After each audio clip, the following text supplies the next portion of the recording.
I tried to record this video and I was rambling too much, so I'm just going to start over again. Hi, my name is Elizabeth Ross, and I just wanted to talk about I keep rambling. I wanted to talk about what I did after I was raped. I'm not trying to tell anyone else what to do. I just want to tell about an experience that I had with one of my best friends. We were driving around in her Impala one day, and somehow the subject of my being raped came up, and she said, "I didn't know you had been raped. You didn't tell me you'd been raped." And the way I took it in the moment was like, did you think I owed you that information? I hadn't told anyone for a long time after I had been raped, especially the first time, because the first time I was raped was by a family member and I was only a toddler. But I kept having flashbacks about it, and as far as I know, I don't think I told anyone until I was 14. And by then, I had been raped more than once. I had a sense that no matter what happened, I was going to be made out to be the crazy one. I knew that as a kid, and that nothing was going to happen to the person who did it to me. I don't know if that's true anymore, that nothing would happen, but it was like 1984 when it happened the first time.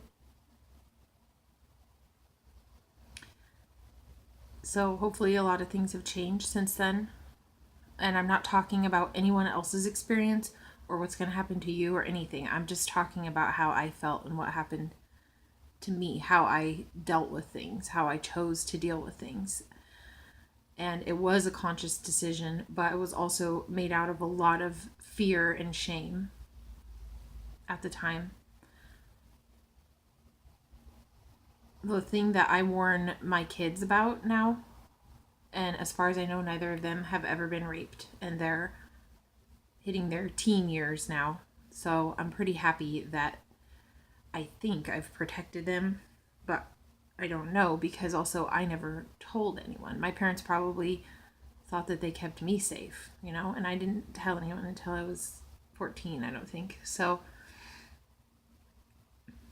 I mean, my body was telling, I was having nosebleeds. I had lost my hymen, if anyone had bothered to look. I had and have like a strange mark from the abuse that went along with it, that I always wondered why no one noticed or said anything about this. And I have another mark that's a birthmark near it. And sometimes people in my family, like after I had taken a bath, would point out, "Oh, you have a mark there. Oh, that's your birthmark." And I would always get excited when they would say you have a mark there, because I would think, "Oh, someone noticed." Because it's very obvious. And then I would realize, "Oh, they're talking about the birthmark." But then also I wondered, did they see the other mark, or did they just get uncomfortable to talk about it because it's not attractive? So the standards that I felt like I grew up with, this is my perception, is that women had to be beautiful, they had to be subservient, they had to be submissive, they had to be agreeable and positive as possible. And so I had a lot of pressure on me to do all those things. And also, we have what I consider some feminists in the family in a strange way, but they also thought that I had, a high IQ, and they expected me to do really well in school and in my interactions with people because you're smart, you should be able to figure this stuff out. So I always felt like in my head, intellectually I could figure things out, but emotionally I always felt really confused. And a lot of that had to do with hiding this huge family dynamic and this huge trauma for my whole childhood, basically. From right around the time just before I started talking until I was a teenager. And I didn't go tell everyone either when I was 14. I only told my mom and my boyfriend, and I think I told him first. So in the video that I made earlier that was really rambling, I was describing how I ended up telling him about it, and I didn't feel that I owed my female friends any information about trauma that had happened to me. I felt like, honestly, like I was supposed to keep it a secret because that's like the spoken or unspoken message that was given to me for a long time, is to not talk about the really horrible things that have happened to you because no one will be able to relate. People probably won't believe you.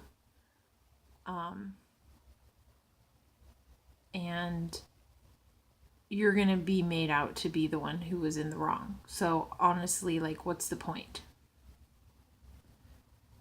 Not going to get any justice, maybe sympathy for the day or for like an hour, and then they're going to treat you like less than for the rest of your life. And so I didn't want that.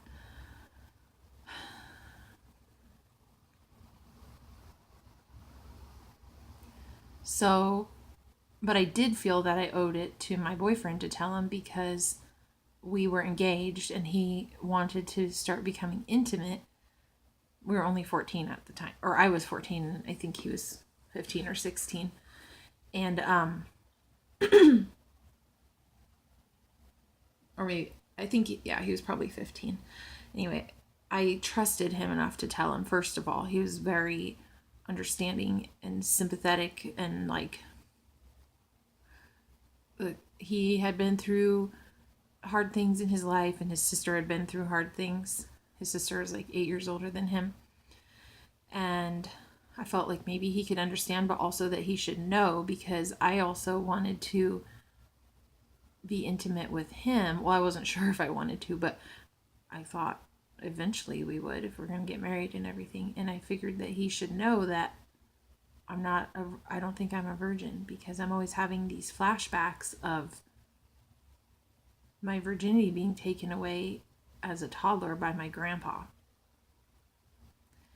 And he's passed away since then, and so has his wife, my grandma. So I don't know if that's partly why I feel more comfortable about sharing this stuff. I still worry, like right now I'm worrying about what my aunt, his only daughter that's still alive, will say if I publicly share this. And I'm pretty sure, not 100% sure, that my mom won't get really mad at me, because he did it to a lot of family members and he's passed away since, and everyone has been able to make their peace with him, but I couldn't fully. I've been trying to, but to me, he's kind of a monster for how many people that he ruined their lives and their families' lives. It wasn't just people in our family, but also other people that I heard that he stalked and raped and abused. So, yeah. But I didn't feel, what this video is about is that I didn't feel like I owed the information about trauma that had happened to me to anybody. I didn't owe it to the school counselor who knew that What is my phone telling me? The phone temperature is going to greatly increase. I didn't feel like I owed it to the school counselor, who I felt like was prying to get information, because I would get like a lot of nosebleeds and a lot of anxiety. I think I would hyperventilate even back then, which I still have episodes of hyperventilating and panic attacks. I didn't feel like I owed it to my teachers, my parents. Definitely not my parents. I felt like something bad or maybe even worse was going to happen to me if I told anyone. But maybe that's something that was instilled in me by one of my abusers. I know they tell kids, and this is something that I warn my kids about, is a warning sign that someone is trying to do something wrong to you, something illegal or something immoral, or both, is that they will tell you not to tell anyone. If someone starts telling you, you can't tell anyone about this, or this will happen, or let's keep this our little secret, that's a bad sign. I didn't know that. Nobody warned me about that when I was a kid. Not that I remember anyway. Not until too late, I guess. And I feel like, and I think that that has kept my kids from getting abused. That they, and at least that they know that something isn't right if someone's telling them not to tell anyone, or threatening what they'll do to them, like, I'll kill you if you ever tell anyone, or if you tell the police, they'll think it's your fault and you're the one who's going to get in trouble.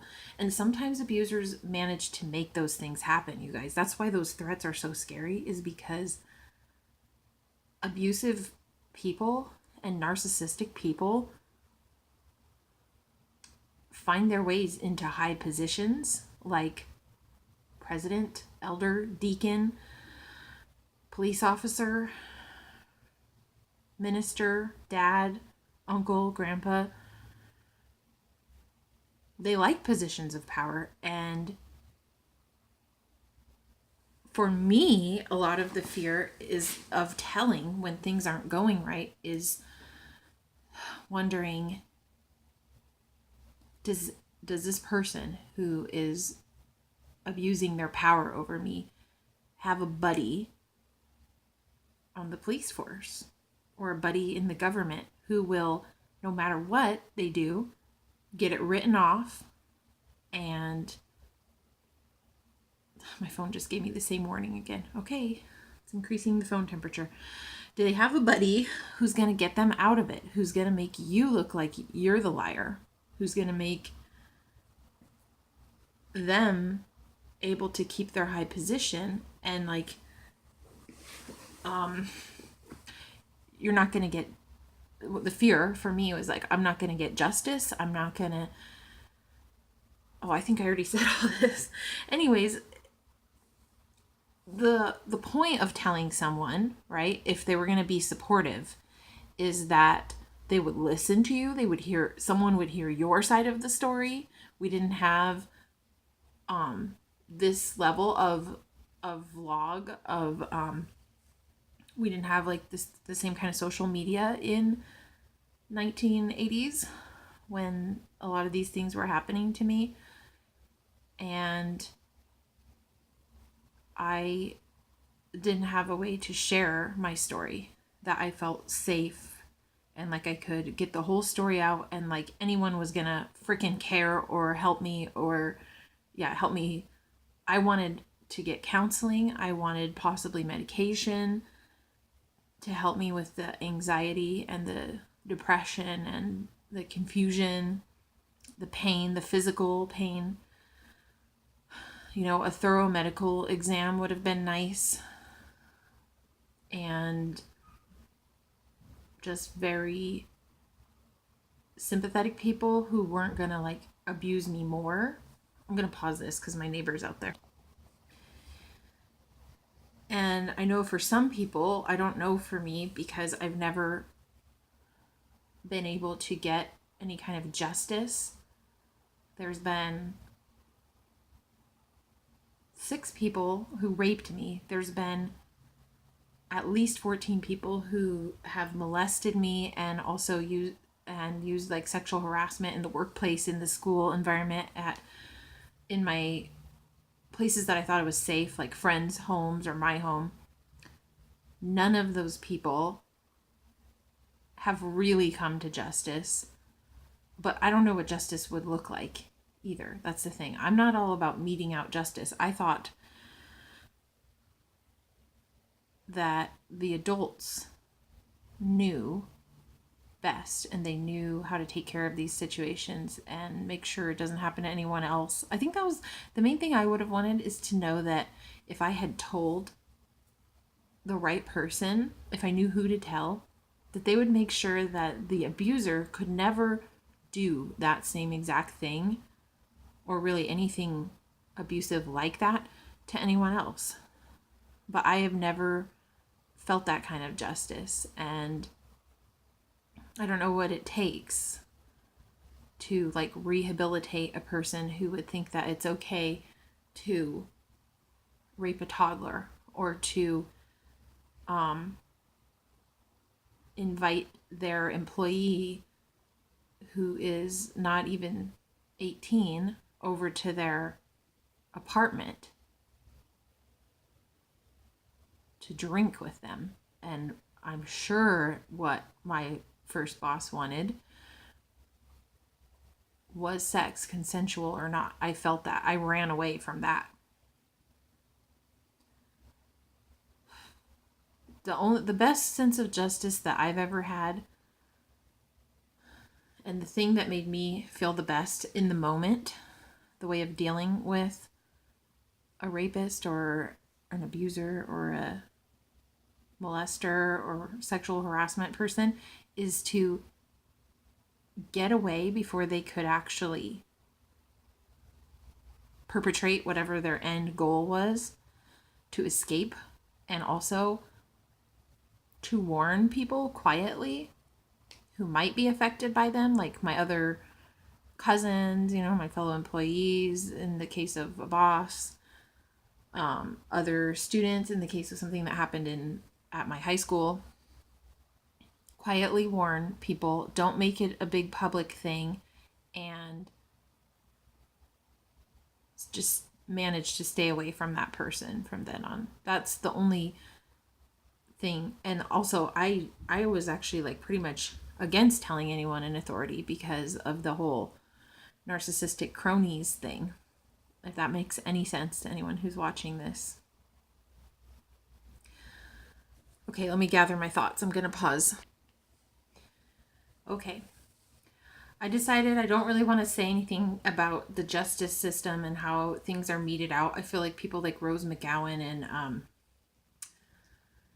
what's his name's son, the guy who married his stepdaughter. Anyway, his son, I think his name is Chris. I can't remember. I could put it in the description later. Certain people are out there, fighting for the rights of people, and I don't think that I am one of those people. I'm just sharing my story. So the other thing that I wanted to share is, I already forgot. Hold on a second. Okay, I remembered it. The other thing I want to share is something that's been on my mind a lot. 1 in 4 adults has mental illness, I think, is the statistic. And I also noticed at a certain age that they were saying 1 in 4 women has been sexually abused. And I just read yesterday that it's something like 1 in 6 men.